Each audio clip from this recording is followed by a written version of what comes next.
Imagine a religion with no systematized doctrine or theology. No sacred texts, no founder, a religion in which many people practice the rituals but don't claim to be religious. This religion is Shinto, often described as a tradition indigenous to Japan. But what is Shinto all about? Well, it's in the name itself, Shinto, which can be translated as the way of the kami. And what are kami? Well, kami is tough to translate into English. Some translate it as gods or spirits, but kami are way more complicated than that. Sure, some kami can be thought of as gods or spirits in the common sense of a divine personality. According to Shinto mythology recorded in the Kojiki and Nihon Shoki, 8th century texts that are part myth and part history, the kami Izanami and Izanagi created the earthly realm. This heavenly duo stirred the ocean with a spear, and the salt that dripped down created the first island. They populated the world with all sorts of kami and natural phenomena, including their 3 noble children, the sun goddess Amaterasu and her brothers the moon god Tsukuyomi and Susano, the storm god. The term kami can also refer to impersonal divine forces. A kami might be the spirit of a natural feature like a river or mountain, a natural force like wind, thunder, or fire. Kami may also inhabit sacred man-made objects such as mirrors, swords, and kama-shaped jewels called Magatama.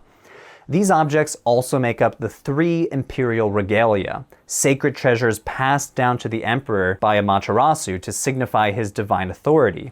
Even certain humans can become kami after they die, such as Tenjin, the kami of education. Tenjin is the deified 10th century scholar Sugawara no Michizane, whose spirit was believed to have haunted the court until a shrine was built for him. Today, students and parents will pray to him for success on their entrance exams. It's sometimes said that there are 8 million kami. In other words, countless kami. However, kami are very different from the concept of gods in other religions, especially in religions like Christianity, Judaism, or Islam, in which God is transcendent. Kami are down to earth. What I mean by that is that Shinto does not distinguish between a natural and a supernatural reality. There is one reality that humans and kami inhabit together, but it's split between the realm that we can see and an invisible realm. Kami are also not omnipotent, and they're not necessarily good or evil too. Kami have generative powers, musubi, and encourage harmonious relationships between humans and other living beings. On the flip side, they can also punish people with illness, misfortune, and even natural disasters when angry. So what are the origins of Shinto? Keeping in mind that there's not a single orthodox Shinto tradition, scholars have traced kami veneration back to ancient times. The scholar Helen Hardacre writes that the Yayoi period between 400 BCE and 300 CE is the earliest we can identify ritual practices that are reasonably linked to Shinto practice later, such as ritual objects like these bronze bells called dotaku and the kama-shaped Magatama that I mentioned earlier.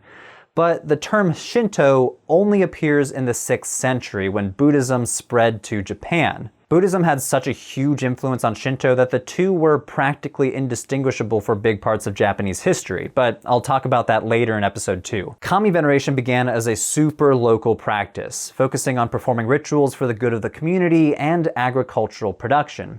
Each village or clan had its own rituals and patron kami, known as ujigami. Over time, people migrated and merged into states until the establishment of a unified system of rule with the Yamato court. The Yamato kings claimed that their divine ancestor, Amaterasu, gave them the right to rule. They promoted their own ritual traditions and became major supporters of shrines, who supported the court in return. Still, each shrine had its own myths and rituals, even though they might enshrine the exact same kami as the other shrines. And in fact, many powerful shrines had their own school of Shinto too, including the Ise Shrine Complex where Amaterasu is enshrined. However, local shrine traditions continued to be the most relevant for the masses, although certain kami and major sites gained wide popularity in the medieval and Tokugawa periods. Shinto underwent a huge transformation in the 19th century when the leaders of the Meiji Restoration overthrew the samurai government in favor of the emperor. The state promoted the Ise shrines and public veneration of Amaterasu and the emperor. 2 new categories of Shinto were created: State Shinto, a state-sponsored program for civil rituals, and Sect Shinto, referring to Shinto traditions and new religious movements related to Shinto that were designated as private religious organizations. After World War II, the Western powers legally classified Shinto as a religion and separated it from the state. There's way more to talk about Shinto before, during, and after the World Wars. If you want to learn more about the modern politics of Shinto, stay tuned for episode 3 of this series. First, I want to talk about how Shinto is way more about what you practice than what you believe. Yes, Shinto has its own moral philosophy. Shinto promotes purity, sincerity, and gratitude as its primary virtues. While Shinto teaches that improper and harmful actions, tsumi, can pollute a person, it really isn't equivalent to the Christian concept of original sin, because humans are not considered to be innately or permanently polluted. Yes, people should try to avoid pollution when they can, but the pollution that inevitably accumulates can be purified through rituals. Which leads us to shrine practice. As you've probably figured out, today, kami veneration is done at shrines or jinja. There are somewhere between 80,000 and 100,000 shrines in Japan, and even some across the world. They can range from structures the size of a mailbox to the massive Ise Grand Shrine Complex, which includes a total of 125 shrines. You can identify a Shinto shrine from a Buddhist temple by its iconic torii gate, which represents the boundary of the shrine's sacred precinct. Shrines can just have one or thousands of torii gates, like the famous Fushimi Inari in Kyoto. Ropes woven out of straw or hemp called shimenawa also mark off sacred space. Shimenawa are hung with white paper shaped like lightning bolts that symbolize purification. You'll often see shimenawa hanging on torii gates, ritual washing stations, and sacred rocks and trees. Shrines are where the kami are thought to dwell when they interact with humans. They can enshrine just one or a bunch of different kami. Every day, Shinto priests conduct rituals for the kami, which involve purification, offerings, and chanting prayers called norito. Sometimes dances are performed to entertain the kami. In exchange for a donation, shrine visitors can request priests to perform personal prayers on their behalf and receive ritual items such as amulets, fortunes, and other charms. Tens of thousands of Shinto priests manage these shrines.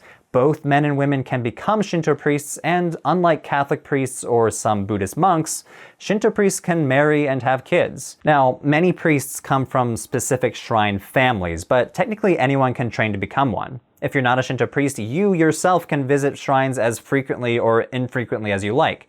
Tons of people visit shrines for seasonal rituals and festivals throughout the year, and rites of passage like weddings or the birth of a child.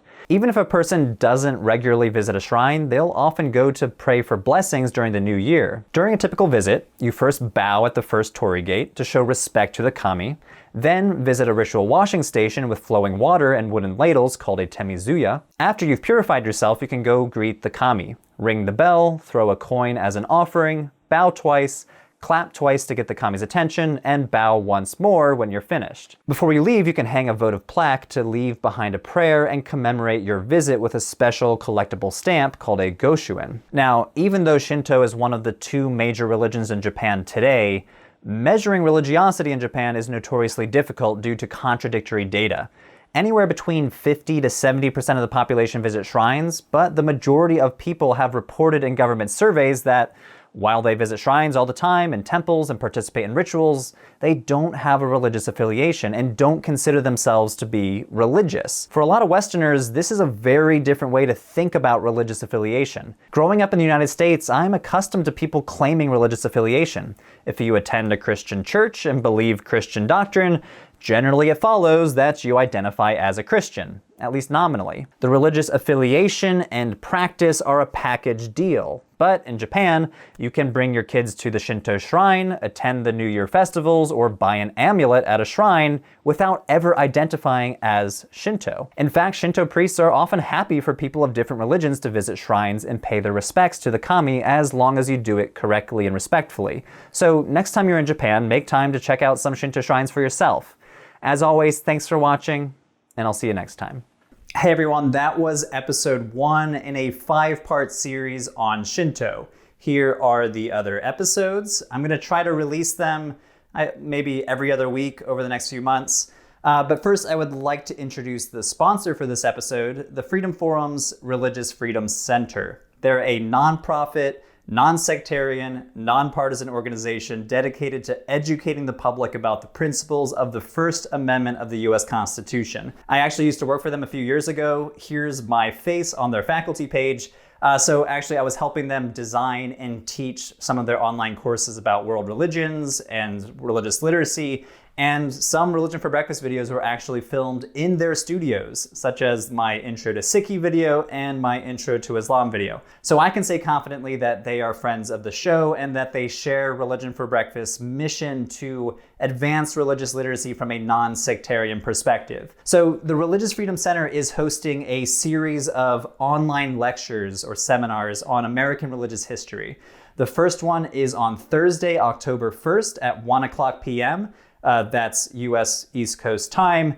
And the topic is on something that might be fitting for a bunch of people living in a pandemic. It's on a smallpox epidemic that struck Boston in 1721 and how an enslaved African man named Onesimus taught the Puritan minister Cotton Mather how to inoculate against the smallpox virus. So among other things, you'll learn about how the Boston medical professionals and religious leaders reacted to Reverend Mather trying to inoculate people with this new African technique. Spoiler alert, they did not react well. It's a very interesting episode in American religious history. So here's a link to signing up for the seminar on screen. The seminar is completely free and it's made possible by generous support from the Arthur Vining Davis Foundation, another nonprofit organization that's committed to religious literacy. Everyone should check out this seminar. Link is in the description below. Thanks for watching. I'll see you next time.